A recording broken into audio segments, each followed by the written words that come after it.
আসসালামু আলাইকুম। আপনি কি আপনার ফোনে বিল্ট-ইন মিউজিক প্লেয়ারটি ইউজ করতে কমফোর্টেবল ফিল করেন?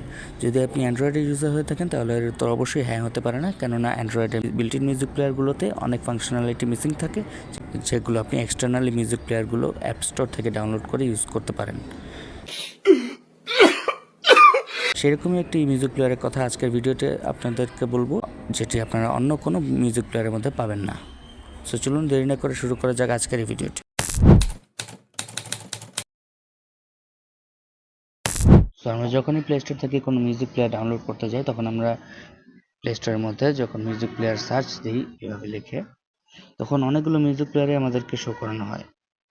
এখন এই মিউজিক প্লেয়ারগুলোর মধ্যে যেই ব্যাপারটি সবচেয়ে বেশি অ্যানোয়িং, সেটা হচ্ছে যে এই মিউজিক প্লেয়ারের মধ্যে অ্যাড শো করা হয়, যেটা আপনি অবশ্যই পছন্দ করবেন না। বাট যদি আমি আপনাদেরকে বলি যে এমন একটি মিউজিক প্লেয়ার রয়েছে যেটি কমপ্লিটলি ফ্রি এবং এর মধ্যে কিছু এক্সট্রা অ্যাডভান্সড ফাংশন রয়েছে যেগুলো আপনি অন্য কোনো মিউজিক প্লেয়ার থেকে পাবেন না, তাহলে নিশ্চয়ই ব্যাপারটি অনেক বেশি ইন্টারেস্টিং হবে। সো চলুন সেই মিউজিক প্লেয়ারটির কথা বলি।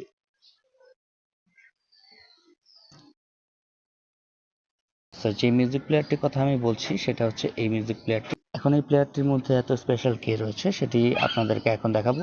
তো চলুন মিউজিক প্লেয়ারটি ওপেন করা যাক।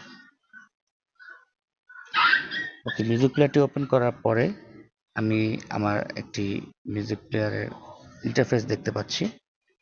সো এর মধ্যে যেই বিষয়টার দিকে আমি আপনাদেরকে ফোকাস করতে বলবো সেটি হচ্ছে যে এই মিউজিক প্লেয়ারটির সেটিংসে।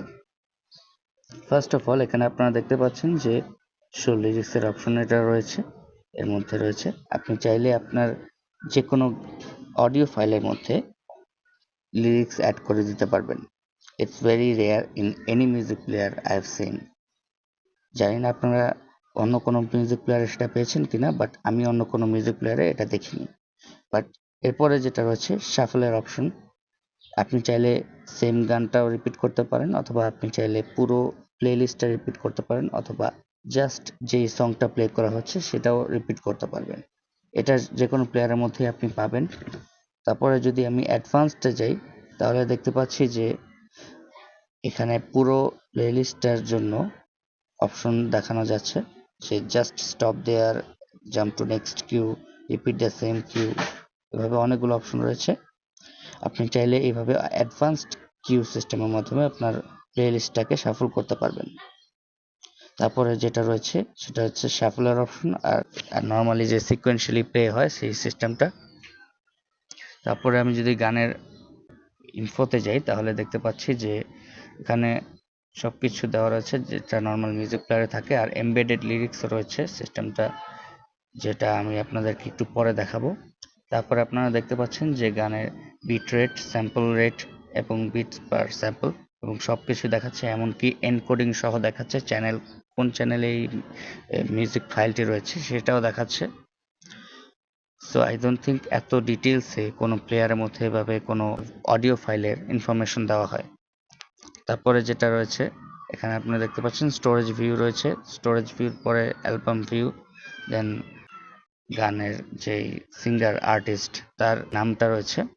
তারপরে এখানে ট্যাগস অপশন রয়েছে, যে কোন ট্যাগের মাধ্যমে সার্চ করলে আপনার গানটা শো করবে।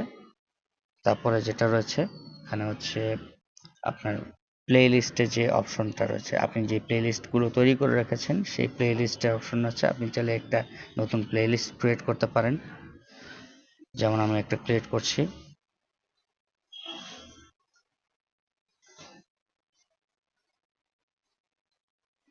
সো প্লে লিস্টটা ক্রিয়েট হয়ে গেছে। আপনি চাইলে এখানে এখন আপনার পছন্দের গানগুলো অ্যাড করতে পারেন। এখন আপনাদেরকে আরেকটা অপশন দেখাচ্ছি, যেটা অন্য কোনো মিউজিক প্লেয়ারের মধ্যে আমি দেখিনি। এখন যদি আপনি এটার সেটিংসে যান, তাহলে দেখতে পারবেন যে ইন্টারফেসের একটা অপশন রয়েছে। এখন দেখতে পাচ্ছেন ইন্ডিভিজুয়াল ট্যাবের জন্য কিছু সেটিংসের অপশন রয়েছে। কিউজের মধ্যে যদি যাই, তাহলে অ্যালবাম আর্ট দেখাবে, দেন সোয়াইপ রাইট টু রিমুভ, এসব অপশনও রয়েছে। আপনি চাইলেই আপনার এই জিনিসগুলোকে অফ করতে পারেন, অন করতে পারেন। তারপরে আরও কিছু রয়েছে, নাও প্লেইং এর যে অপশনটা রয়েছে সেটিংসে, এখানে চাইলে আপনি আপনার প্রেফারেন্সগুলো অ্যাড করতে পারেন। এখন যদি আমি আর্টিস্টের অপশনে যাই, তাহলে দেখতে পাচ্ছি যে তাহলে আমি দেখতে পাচ্ছি যে show extra info in the list of artists, তারপরে আরও কিছু অপশন রয়েছে যেটা আপনারা চাইলেই অ্যাড করতে পারবেন। দেন প্লে লিস্টের মধ্যেও কুইক সার্চ বক্সের একটা অপশন রয়েছে, আপনি চাইলে সেটা অফ করে দিতে পারেন। তারপরে অপশনস অ্যান্ড মেনুসের যেখানে জায়গাটা রয়েছে সেখানে দেখতে পাচ্ছি যে কুইক অ্যাক্সেস শর্টকাট রয়েছে এবং আরও কিছু আপনি তো ক্রিয়েট করতে পারেন আপনার যদি দরকার হয়, প্রয়োজন পড়ে। এরপরে যেটা রয়েছে যে আপনি চাইলে থিমটা চেঞ্জ করতে পারবেন। ফর এক্সাম্পল এখানে অ্যাকসেন্ট কালার হিসেবে সবুজ রংটা দেওয়া আছে। এখন যদি আমি এটা চেঞ্জ করে দিই, ফর এক্সাম্পল আমার রেড কালারটা পছন্দ, আমি রেড কালারটা দিচ্ছি। দেন আমি যদি চাই থিমের লাইট থিমও ইউজ করতে পারি, ডার্ক থিমও ইউজ করতে পারি, অথবা চাইলে ব্ল্যাক অ্যামোলেড থিমও ইউজ করতে পারি যদি আপনার ফোনের মধ্যে অ্যামোলেড ডিসপ্লে থাকে। তারপর ডে নাইট টাইমের অ্যাডজাস্টমেন্টও রয়েছে। এখানে দেখতে পাচ্ছেন যে 6টা থেকে 5টা 59 পর্যন্ত বিকেলে এটা হচ্ছে ডে টাইম। এটা এভাবে নাইট টাইমটাও অ্যাডজাস্ট করা হয়েছে যে সন্ধ্যা 6টা থেকে 5টা 59 পর্যন্ত ডে টাইম চলবে, তখন আপনাকে লাইট থিমে শো করানো হবে সবকিছু। আর যদি নাইট টাইমে চলে আসে তাহলে অবশ্যই আপনাকে ডার্ক থিমটা শো করাবে। আপনি চাইলে অ্যাডজাস্ট করতে পারবেন নিজের মতো করে। সো যাই হোক, আই হোপ আপনারা ডে নাইট মোডের থিমটা বুঝতে পেরেছেন। এখন আপনি চাইলে follow system light or dark থিমও দিতে পারেন, অর্থাৎ আপনার সিস্টেমের সাথে অ্যাডজাস্ট করে লাইট অথবা ডার্ক থিম দিতে পারে এটা। এর একটি খুবই ইউনিক ফিচার হচ্ছে যে এটি অডিও কাটার হিসেবেও কাজ করে। আমি চাইলেই আমার এই গানটির কোনো একটা স্পেসিফিক পার্টটি ক্রপ করে সেটাকেই আমি একটা রিংটোনের মতো করে সাইজ হিসেবে ইউজ করতে পারবো। Oh my god! Wow! It has the option for that. তারপরে দেখতে পাচ্ছেন যে আপনি ফরম্যাটের অপশন দেওয়া রয়েছে, কোন ফরম্যাটে আপনি গানটাকে সেভ করতে চান ক্রপ করার পরে। আমি ক্রপ করতে চাচ্ছি না, তাই আমি ব্যাকে চলে যাচ্ছি। তারপরে আরেকটি স্পেশাল ফিচার যেটা রয়েছে, যদি আমি অ্যালবাম আর্টের মধ্যে প্রেস করি তাহলে এখানে এই অপশনগুলো আমাকে দেখানো হবে। এখন যদি আমি ভিউ অ্যালবাম আর্টের অপশনে প্রেস করি তাহলে এখন যদি আমি অ্যালবাম আর্টটা দেখি তাহলে দেখতে পাচ্ছেন যে সেভ টু গ্যালারি অপশন রয়েছে। আপনি চাইলে অ্যালবাম আর্টটাকে আপনার গ্যালারির মধ্যে সেভ করে ফেলতে পারেন ইমেজ হিসেবে। আই থিঙ্ক এটা কোনো মিউজিক প্লেয়ারের মধ্যে আছে বলে আমার মনে হয় না। It's a very rare feature. তারপরে আপনি যদি চান তাহলে লিরিক্সও শো করাতে পারেন। এখন যদি আমি সেই অপশনটা চেঞ্জ করতে চাই, ফর এক্সাম্পল আমি শো লিরিক্সের অপশনে যেতে চাই, তাহলে আমি যদি অন্য কোনো একটা সং ক্লিক করি, সাপোজ এটা যদি আমি প্লে করতে চাই তাহলে এখানে দেখতে পাচ্ছেন যে লিরিক্সটা এখানে খুঁজে পাওয়া যায়নি। আমি চাইলে এখানে কাস্টম লিরিক্স অ্যাড করতে পারবো। যদি আমি পেন টুলটা যেটা দেখতে পাচ্ছেন এখানে আমি যদি প্রেস করি তাহলে আমি চাইলে নিচের একটা লিরিক্স দিতে পারি। ফর এক্সাম্পল আমি এখানে লিরিক্স অ্যাড করছি এভাবে।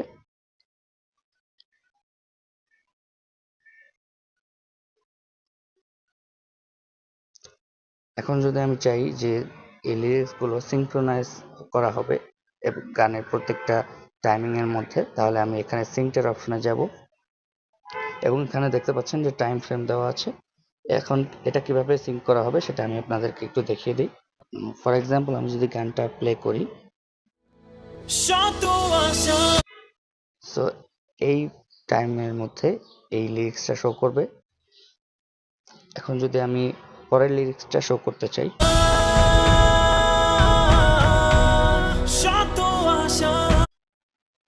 তাহলে এই টাইমের মধ্যে এই লিরিক্সটা শো করবে। লিরিক্স অ্যাড করা হয়ে গেলে আমি রেড বাটনে প্রেস করব। দেখতে পাচ্ছি যে এখানে একটি নোটিফিকেশন দিয়েছে যে আমি এই মিউজিক প্লেয়ারটি দ্বারা এই অডিও ফাইলটি মডিফাই করতে চাই কিনা, তাই অ্যালাউ বাটন প্রেস করলাম। তারপর দেখতে পাচ্ছি যে এখানে লিরিক্সটা অ্যাড হয়ে গেছে। এখন যদি আমি অ্যালবাম আর্টের মধ্যে প্রেস করি তাহলে দেখতে পাচ্ছি যে লিরিক্সটা শো করছে। তো আমি যদি গানটা প্লে করি তাহলে লিরিক্সটা এভাবে ফ্ল্যাশ করবে।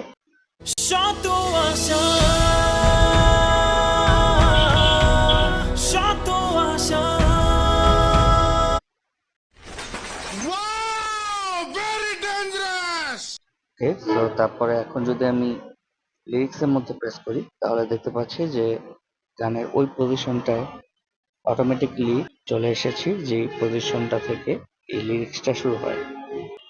সো আই হোপ আপনারা বুঝতে পেরেছেন যে এটা কিভাবে কাজ করে। তো এর মধ্যে সবচেয়ে বেশি আমার কাছে যেটা ইন্টারেস্টিং মনে হয়েছে সেটি হচ্ছে অ্যাডভান্সডের যে অপশনগুলো। তারপরে এখানে দেখতে পাচ্ছেন যে অ্যালাউ ব্যাকগ্রাউন্ড প্লেব্যাক রয়েছে, গানটা ব্যাকগ্রাউন্ডের মধ্যেও প্লে করবে সেটা আপনি দেখতে পাচ্ছেন। তো আপনি এটা চাইলে অ্যালাউ করে দিতে পারেন। তারপরে এটা রয়েছে, তারপরে এখানে রয়েছে stop playing music and close the app when the app is swiped and removed from the recent app. এখানে ফাস্ট ফরওয়ার্ডের ডিউরেশনও আপনি সেট করে দিতে পারেন। যদি ফাস্ট ফরওয়ার্ডের 10 সেকেন্ড এখানে দেওয়া আছে ডিফল্টভাবে, আপনি চাইলে 5 সেকেন্ড অথবা 8 সেকেন্ডও দিতে পারেন। তারপরে যেটা রয়েছে ডিফল্ট সার্চ ইঞ্জিন, এখানে অনেকগুলো সার্চ ইঞ্জিন রয়েছে, আপনি চাইলে এভাবে এই সার্চ ইঞ্জিনগুলো ইউজ করে বিভিন্ন অ্যালবাম আর্টিস্টদেরকে সার্চ করতে পারবেন। সব সেটিংস একবারে শো করা পসিবল না, কেননা এই অ্যাপের মধ্যে অনেক কিছু রয়েছে যেটি দেখাতে গেলে ভিডিওটি অনেক বড় হয়ে যাবে। তারপরে আমি হোম স্ক্রিনে যে উইজেট দেখতে পাচ্ছি এটার থিম আমি চেঞ্জ করে দিতে পারবো, ডার্ক থিম, লাইট থিম দিতে পারি, দেন অ্যাডাপ্ট ফ্রম অ্যালবাম আর্ট অথবা চাইলে ম্যাচ ফিট সিস্টেম, এমনকি আমি ট্রান্সপারেন্সিও সেট করে দিতে পারি, যেটা কতটা ট্রান্সপারেন্ট থাকবে। সো আই থিঙ্ক এটা আপনি চাইলে ট্রাই করে দেখতে পারেন। তারপর আমি যদি অডিওতে যাই তাহলে আপনি দেখতে পাচ্ছেন যে অডিওর মধ্যে কিছু অপশন রয়েছে, audio focus, delay, speed and pitch, এগুলো আপনি সেট করে দিতে পারেন। আমার মনে হয় না এটা অন্য কোনো প্লেয়ারের মধ্যে আপনি খুঁজে পাবেন, বাট এই মিউজিক প্লেয়ারটির ইকুয়ালাইজারের মধ্যে অনেক অ্যাডভান্সড ফিচার রয়েছে যেটি আপনি অন্য কোনো প্লেয়ারের মধ্যে পাবেন না। তাহলে চলুন আপনাদেরকে একটু সেই অপশনটা দেখিয়ে দিই। সো এখন আমি যদি এই বাটনে প্রেস করি তাহলে আমি ইকুয়ালাইজার অপশনে চলে গেছি। তো আপনি দেখতে পাচ্ছেন যে আমার যে অডিও আউটপুটের অপশনটা রয়েছে সেটা আমার ব্লুটুথ হেডফোনের সাথে এটা অ্যাডজাস্ট করা আছে। আপনি চাইলে বিল্ট ইন স্পিকার অথবা স্পিকারস অর হেডফোনের জন্য এই অপশনগুলো সেট করে দিতে পারেন। তারপর এখানে দেখতে পাচ্ছেন যে নাম্বার অফ ফ্রিকোয়েন্সি ব্যান্ডস, 10টা ফ্রিকোয়েন্সি ব্যান্ড দেখানো হয়েছে। আমি চাইলে এখানে 15টা দেখাতে পারি অথবা চাইলে 31টাই ফ্রিকোয়েন্সি ব্যান্ড দেখাতে পারি। যদি আপনি আরও অ্যাডভান্সড ইউজার হয়ে থাকেন তাহলে আপনারা সেগুলোকে টুইকিং করে দেখতে পারেন যে এই ফ্রিকোয়েন্সি ব্যান্ডগুলো কি করতে পারে। But I think it's really impressive যে 31টি ফ্রিকোয়েন্সি ব্যান্ড একটি মিউজিক প্লেয়ারের ইকুয়ালাইজারের মধ্যে থাকতে পারে। বাট যাই হোক, তারপরে যেটা রয়েছে আপনি যদি এই নিচে বাটনগুলো দেখেন লক্ষ্য করেন তাহলে এখানে একটি সার্কুলার বাটন রয়েছে, আমি এখানে প্রেস করলে দেখতে পাচ্ছেন যে আপনি চাইলে বেসটাও বাড়িয়ে দিতে পারেন। আই থিঙ্ক আমাদের সকলের বেসটা অনেক পছন্দ, স্পেশালি ফর পার্টি সংস, তাই আপনি চাইলে এটা করতে পারেন। তারপরে সারাউন্ড সাউন্ডের যে অপশনটা রয়েছে আপনি চাইলে সারাউন্ড সাউন্ডটাও অ্যাক্টিভেট করে দিতে পারেন এভাবে। তারপরে যেটা রয়েছে pre amp, headroom and boost, যদি আমি জানি না এটার ফাংশনালিটিটা কি, বাট আই হোপ আপনারা এটা ইউজ করে দেখতে পারেন যদি আপনাদের ভালো লাগে তাহলে। তারপরে যেটা রয়েছে যে অডিও চ্যানেল ব্যালেন্সের অপশনটা, এখানে মনো স্টিরিও দুই ধরনের আউটপুটই আপনি দিতে পারেন একটা স্টিরিও অডিও ফাইলের মধ্যে, আপনি চাইলে মনো আউটপুটও ইউজ করতে পারবেন। আই থিঙ্ক এটা খুবই রেয়ার একটা ফিচার। সো এই ছিল আমাদের এই অ্যাপটির কমপ্লিট একটি ট্যুর, যার মধ্যে আমি আপনাদেরকে এক্সপ্লেন করেছি যে কি কি স্পেশাল ফিচার্স এই অ্যাপটির মধ্যে রয়েছে। আশা করছি আপনাদের অ্যাপটি পছন্দ হয়েছে। ভিডিওটি যদি আপনাদের পছন্দ হয়ে থাকে তাহলে লাইক করবেন, কমেন্ট করবেন, শেয়ার করবেন এবং সাবস্ক্রাইব করবেন। Thanks for watching, see you in the next video.